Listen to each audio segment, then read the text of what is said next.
வாழ்க வளமுடன். ஓம் நமச்சிவாய. அனைத்து தமிழ் உள்ளங்களுக்கும் வணக்கம். 60 தமிழ் ஆண்டுகளில் இப்போது பிறக்க இருப்பது குரோதி வருடம்.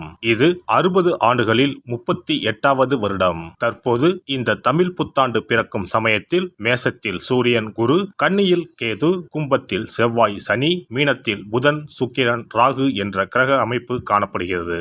அதோடு இந்த வருடத்தில் மேசத்தில் இருந்து ரிஷபத்திற்கு குரு பகவான் இடமாறும் இடப்பெயர்ச்சியும் நடக்க இருக்கிறது. ஆண்டின் துவக்கத்தில் மேசராசியில் சஞ்சரிக்கும் குரு பகவான் மே 1, 2024 முதல் ரிஷபராசிக்கு சென்று கன்னி, விருச்சகம், மகரம் ஆகிய ராசிகளை பார்வையிடுகிறார். வருட கிரகங்களில் அதிக வருடம் ஒரு ராசியில் பயணம் செய்யும் கிரகமான சனி பகவான் 29/3/2025 வரை கும்பராசியில் ஆட்சி பலம் பெறுகிறார். மேசம், சிம்மம், விருச்சகத்தை பார்க்கிறார். அதன் பிறகு மீனராசிக்கு செல்லும் சனி பகவான் ரிஷபம், கன்னி, தனுசு ராசியை பார்வையிடுகிறார். வருடம் முழுவதும் மீனராசியில் ராகுவும் கன்னி ராசியில் கேதுவும் சஞ்சரிக்கிறார்கள். இந்த குரோதி ஆண்டில் மேன்மையான பலன் பெறும் ராசிகள் மேசம், கடகம், கன்னி, விருச்சகம், மகரம்.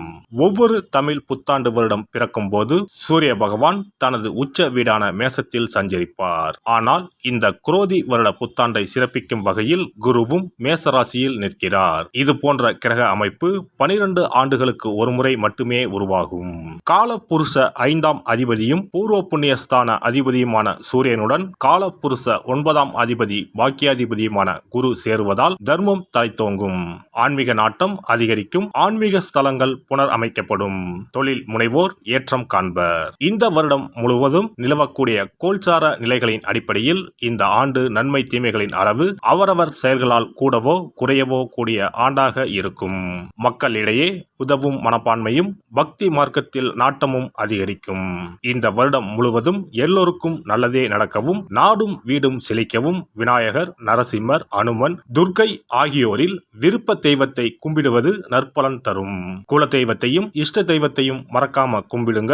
அவரவரால் ஒரே ஒரு செடியையோ மரத்தையோ வளர்க்க முடியுமானால் அவசியம் தவிர்க்காமல் வளருங்கள். எப்போதும் நல்லதே நினையுங்கள், நல்லதே செய்யுங்கள். குரோதி வருடம் முழுவதும் உங்களுக்கு குறைவில்லா நன்மைகள் கிடைக்கும். கும்பராசி அன்பர்களே, 4ஆம் வீட்டில் அமர்ந்து சுகஸ்தான குருவாக பயணம் செய்ய போகிறார் குரு பகவான். குரோதி ஆண்டில் குருவின் பார்வை உங்கள் ராசிக்கு 8, 10, 12ஆம் வீடுகளின் மீது விழுவதால் யோகங்கள் தேடி வரப்போகிறது. குரோதி ஆண்டு முழுவதும் குரு பகவான் உங்கள் ராசிக்கு 4ஆம் வீட்டில் பயணம் செய்ய போகிறார். சுகஸ்தான குருவினால் சுகமும் சந்தோஷமும் அதிகரிக்கும். சுறுசுறுப்பாக இருப்பீர்கள். உடல் ஆரோக்கியம் நன்றாக இருக்கும். வேலையில் புதிய உற்சாகம் பிறக்கும். வேலை செய்யும் இடத்தில் உங்களுக்கு மதிப்பு மரியாதை கூடும். பாதகாதிபதி கேந்திரத்தில் குரு பகவான் வரும்பொழுது மாற்றங்களையும் முன்னேற்றத்தையும் தருவார். வீடு வாகனம் வாங்கும் யோகம் கூடி வரும். 8ஆம் பாவத்தை குரு பார்ப்பதால் உங்களை அவதூறு செய்தவர்கள், உங்களை வைத்து பண மோசடி செய்தவர்கள் எல்லாம் உங்களை நாடி வரும் காலம் வரும். கடனாக கொடுத்த பணம் திரும்ப கிடைக்கும். நலிவுற்ற தொழில் வளர்ச்சி அடையும். இதுவரை முடங்கிய லாபம் எல்லாம் திரும்ப வரும். நிரந்தர வேலை கிடைக்கும். பதவியோகம் தேடி வரும். உயர் பதவி உற்சாகத்தை கொடுக்கும். 10ஆம் வீடான தொழில் ஸ்தானத்தை குரு பகவான் பார்வையிடுவதால் நல்ல வேலை கிடைக்கும். புரமோஷனுடன் கூடிய சம்பள உயர்வு கிடைக்கும். புதிய தொழில் தொடங்குபவர்களுக்கு நல்ல லாபம் கிடைக்கும். 12ஆம் பாவத்தை குரு பார்ப்பதால் இதுவரை தூக்கம் இல்லாமல் தவித்தவர்கள் இனி நிம்மதியாக உறங்குவார்கள். இதுவரை தடைப்பட்ட சுபகாரியம் எல்லாம் இனிதே நடைபெறும். வண்டி வாகன விரய செலவுகள் வரும். குரோதி ஆண்டு முழுவதும் கும்பராசியில் பயணம் செய்யும் சனி பகவான் 7.5 சனியில் ஜென்ம சனியாக பயணம் செய்ய போகிறார். எத்தனையோ சங்கடங்கள் வரலாம். சுபகாரியங்கள் நடைபெறுவதில் தடைகளும் தாமதங்களும் உண்டாகும்.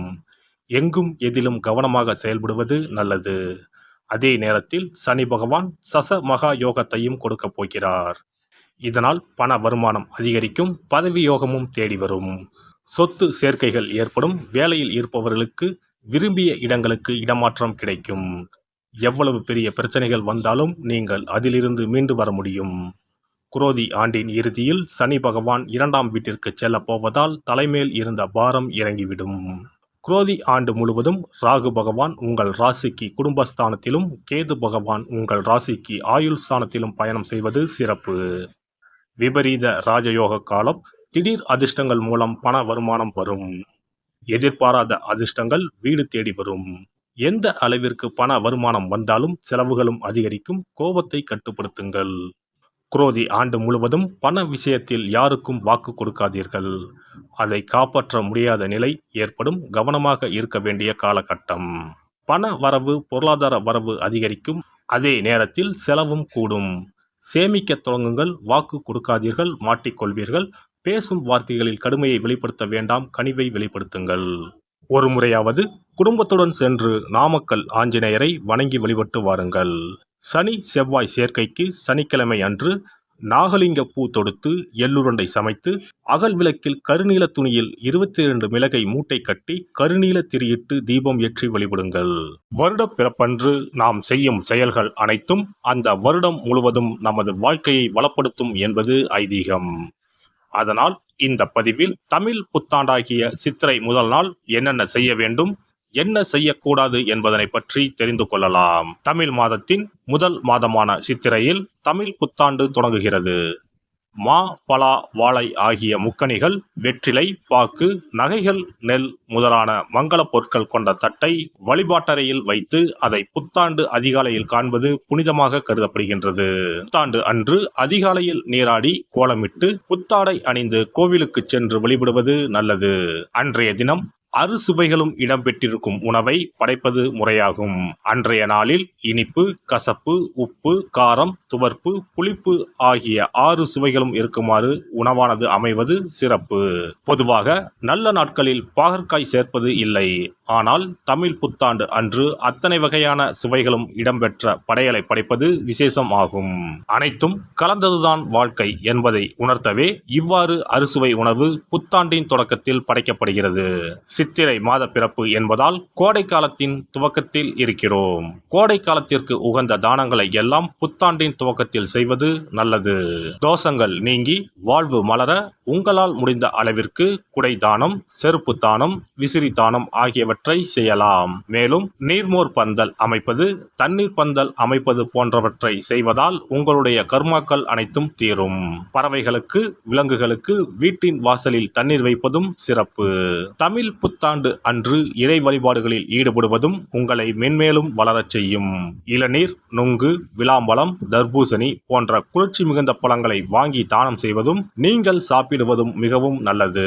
தமிழ் புத்தாண்டு அன்று தங்கம் அல்லது வெள்ளி நகைகளை வாங்குவது மென்மேலும் அவைகள் பெருகச் செய்யும்.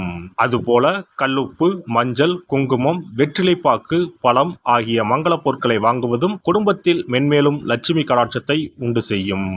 அசைவம் சாப்பிடுவது, நகம் வெட்டுவது, முகச்சவரம் செய்வது, முடி வெட்டுவது போன்ற செயல்களை இந்நாளில் கட்டாயம் செய்யவே கூடாது. வீட்டில் இருக்கும் ஒட்டடைகளை அகற்றக்கூடாது. வீட்டில் சேகரித்து வைக்கும் குப்பைகளை வெளியில் கொட்டக்கூடாது. புதிய பொருட்களை வாங்கலாம், ஆனால் வீட்டில் உள்ள பொருட்களை அன்றைய தினம் யாருக்கும் கொடுக்க கூடாது. மேலும் யாருக்கும் கடன் கொடுக்க கூடாது, கடன் வாங்கவும் கூடாது.